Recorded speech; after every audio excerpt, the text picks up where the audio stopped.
Hey guys, it's Stu here, and welcome back to Let's Play Metroid Prime. Because the last episode, this episode will also be post-commentated, because I have had some weird files apparently with these two parts, and I pretty much just have to do these to catch up. After this, it should be all set up and fixed. Haven't really looked at those parts yet, but I'm hoping for the best. Anyway, in here, when you enter this room, you get more poison fart gas and poison fart gas puffers. Oh boy, right? And yeah, it will hurt you. I get a little lost here for a minute, trying to figure out remember what to do, where to go. What there is this hallway to currently my left that you're supposed to walk through, and it doesn't go down there for some reason.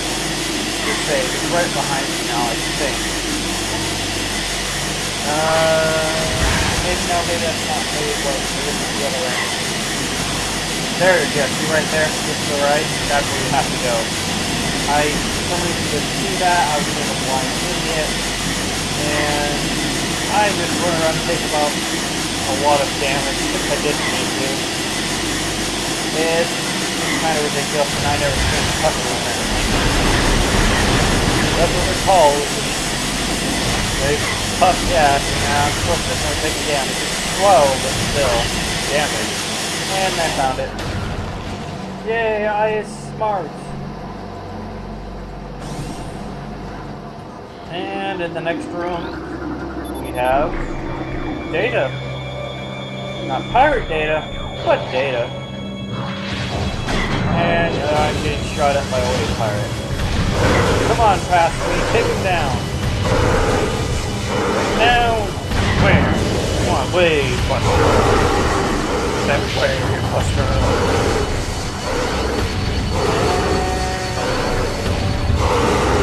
You're dead.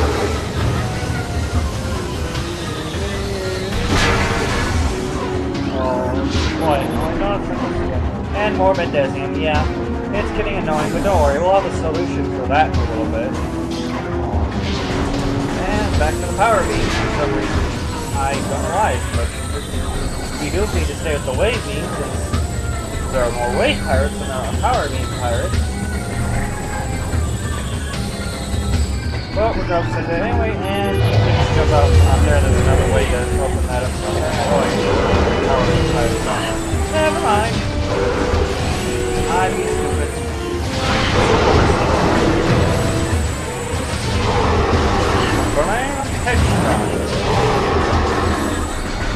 There they go. They're dead.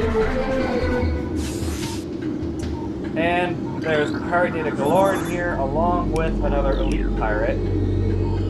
There's pirate data. Space pirate encrypted data decoded. Elite pirate upslow prosperity for Phazon re-enabled. Blah blah blah blah blah blah blah blah blah blah. Propensity for Phazon has enabled our research team to infuse it far beyond their safety restrictions, and the results have been extremely encouraging. Its constant Phazon diet has increased its mass exponentially, but has retained all mental facilities and shows dexterity with all elite weaponry, including plasma incendiary launchers and the Canadian Manta issued for cloaking purposes. Elite Pirate Upsilon exhibits miraculous healing abilities when injured and seeks out Phazon deposits and coats itself in substance when it instantly mends the creature's wounds.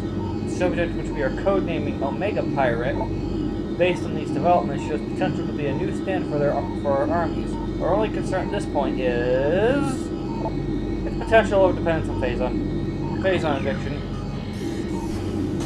So yeah, in the last episode when I actually said Omega Pirate, that was what I said.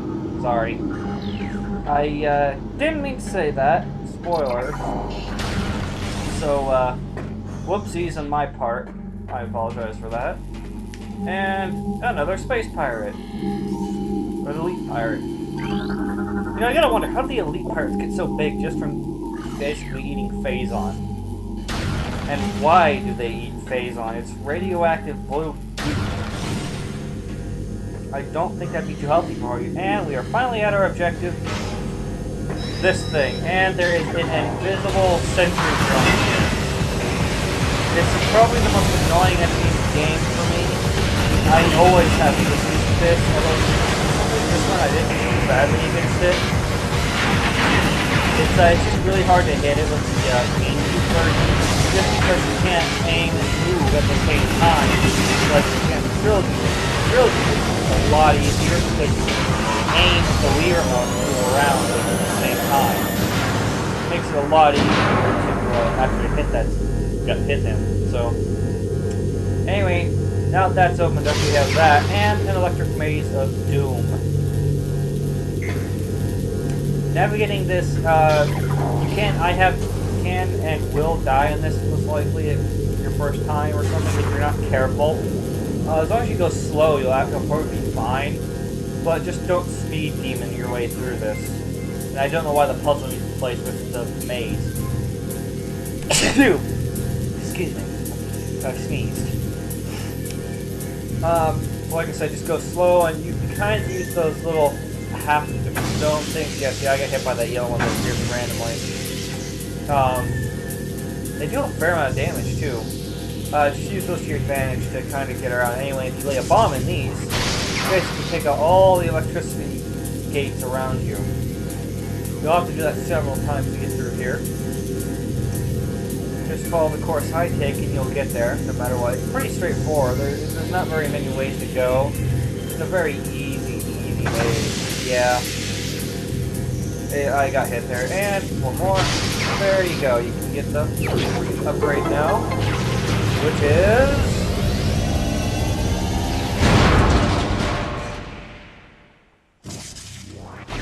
I don't know why, but I find that funny.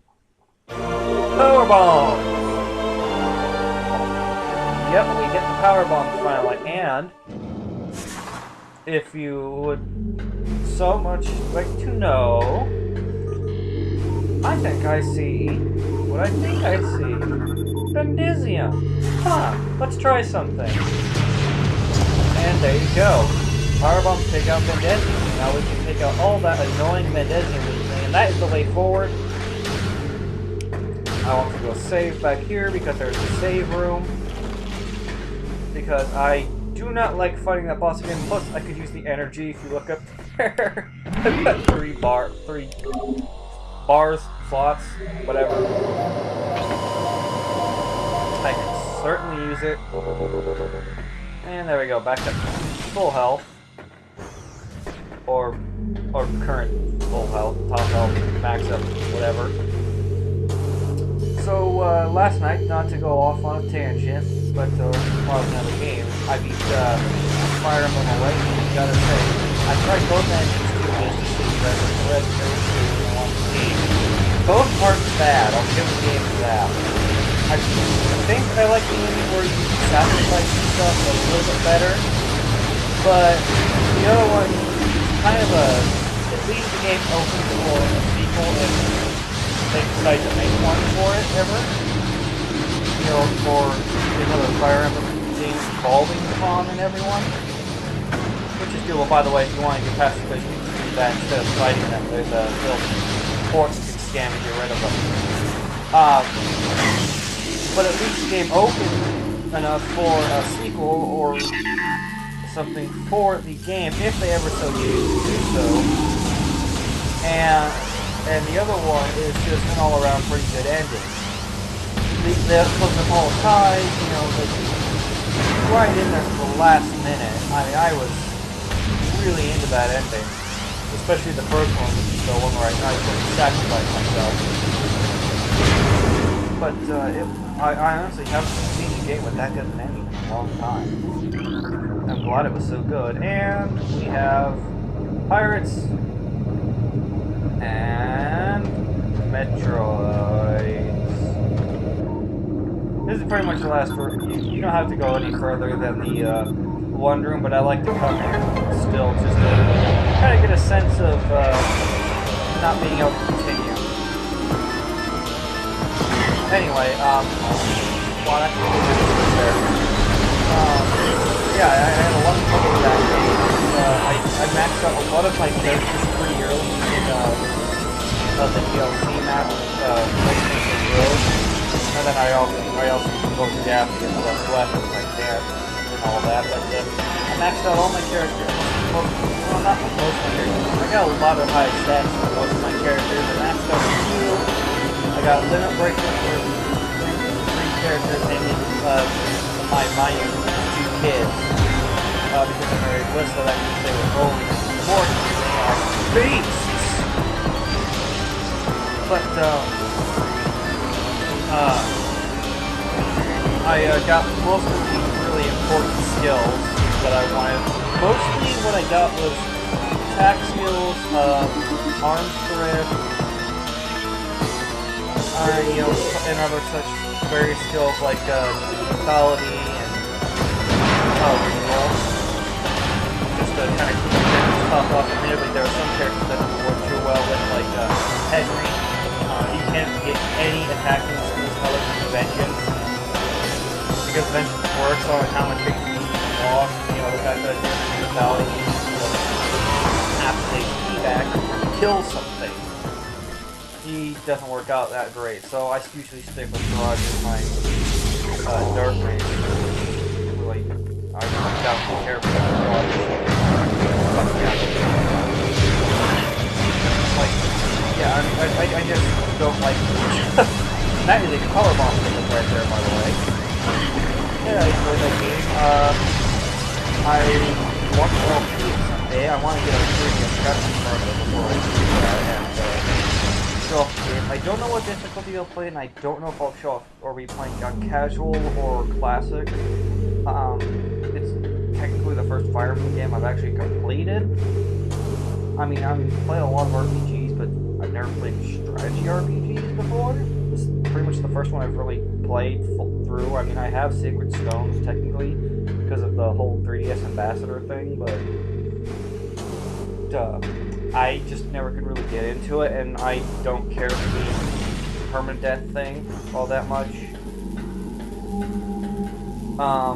If I do LP it, though, if I'm going to go on casual, I'll probably do it on Lunatic, or at least, the medium difficulty. Lunatic or the medium difficulty. Maybe Lunatic Plus if I was going particularly crazy.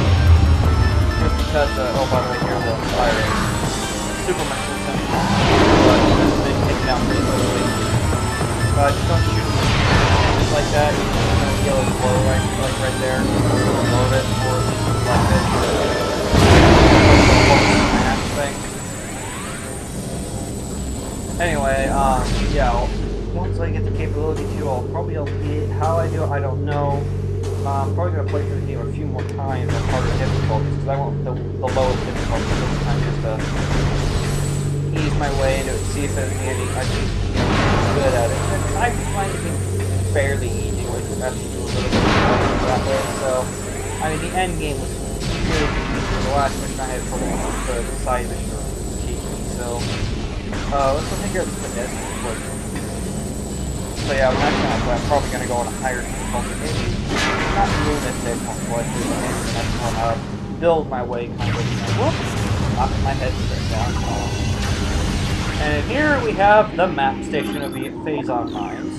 It's in the area, but, well, I might as well say Phazon Mines, right? I'd like to publish an objective, but as you can see, this place, well, if I bring it up proper, is big. It's real big. We have barely, covered the first half. So there's a lot of stuff to do here. It's pretty much the penultimate area of the game, really. You pretty much go, once you've collected every major upgrade, aside from collecting the Chozo artifacts, which you need to do to complete the game, this is pretty much the last area. Lay a power bomb on the other side, by the way, not right there. And you'll need to do this to one sort of the area, but you also get the energy tank from this, which will appear on the other side. But you do need to do that at least. Which blows all the shortcuts up and the puzzles, which blow up that grate and allow you access to that energy tank. That heat tank. Now we're making this Mega Man. And there we go, energy tank acquired. One more unit of health. And yeah, that's a little ridiculous. Something that's fun to do in this room is if you're in the, not this section right here, but a little further down, this room is completely circular. You can literally go in a complete circle around the room if you do that right. Or at least I think you can. I've gotten pretty close, so I'd imagine you could. I've never actually done it myself, or anything. And we have invisible pirates. I, for some reason, don't know why, yeah, I'm using the ice cream. A lot stronger, and I can do this.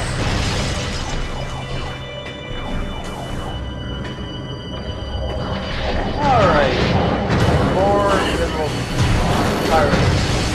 Faster. I was gonna say something else. Come on, Jimbop. Aw, blew him apart. Actually, that's a good thing, isn't it? What am I complaining about? But it's a good thing we blew him apart. He's a bad guy. And if you come over here, you get something kind of cool.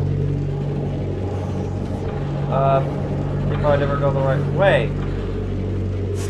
No! Bad me! Go other way! I know I do eventually, but... Oh, there's the farters. Quit farting up there. Quit farting up there. Come on, quit farting. Quit farting. What's funny is the first time you do that, pirate falls out. A space pirate's like sitting up there, and if you do that, they fall out. It actually looks like they were farting. They're doing something like smoking or something in there. Something bad. Don't smoke, kids. And there you can see the impact crater again. It's pretty cool, and I shot the terminal. I guess maybe that wasn't the way I was supposed to go. Oh, that's right. We have to go do this now. I forgot. There's something else we want to get. Never mind. My bad. It's at the top of this room. So we'll have to blow that up. We've got to make this go from stuck to blowing. And there we go. Now I believe you want to line up the yellow. In fact, I think the yellow's the only one on there. So yeah, line up all the yellow tracks. And you'll be able to get to the third tier. Yeah, here I'm just kind of making sure I had it lined up and everything. Want to make sure I can get up there. Ooh, a power bomb. I like how I'm like, ooh, a power bomb in here. Even though I know what's like all happening when it's gonna come up. One more. There we go. Now I just casually jump down. Or is that lined up? I don't know. We'll see. I actually don't remember if it's lined up. I guess I'm checking. Checkarooskies. See, I went one too many. Now I gotta do it all the way around. Pretty much.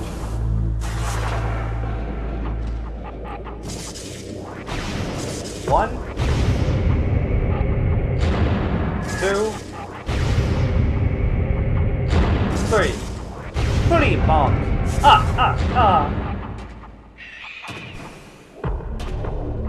I could have done some Mr. Al joke, but I went with a count joke. Am I so clever, or am I not? Yeah, I'm not that clever. I agree. Funny? And that was very brave of me to do that. I think it lined up properly in the end. Oh yeah, Metroid can get you in there. So I wasted power bomb to annihilate it. Not efficient, but it works. It's a trick you can... Oh, missed it. It's a trick you can use in the very, very last area of the game. There'll be these really annoying Metroids there. You will want to do that. Of course, that's how you want to physically destroy them, not just get them to the point where they can be destroyed. You'll see what I mean when we get there, but That is something I'll be doing a lot of in the final area. And when we enter this room, we get our grapple beam back. Finally, the last upgrade we lost. Yeah, remember when the first part, or whatever part I said we wouldn't get all of our gear back for a long time? That's what I meant. You don't get this sucker back until like 75% of the game's done. And yeah, I'm just showing off that it's the last aesthetic change, well, the second to last aesthetic change to Samus. There is one more aesthetic change, but that is not one we've ever encountered before. The next change is something never seen before in any other Metroid game, and never seen again, pretty much. It's sort of seen away, and this part is pretty cool.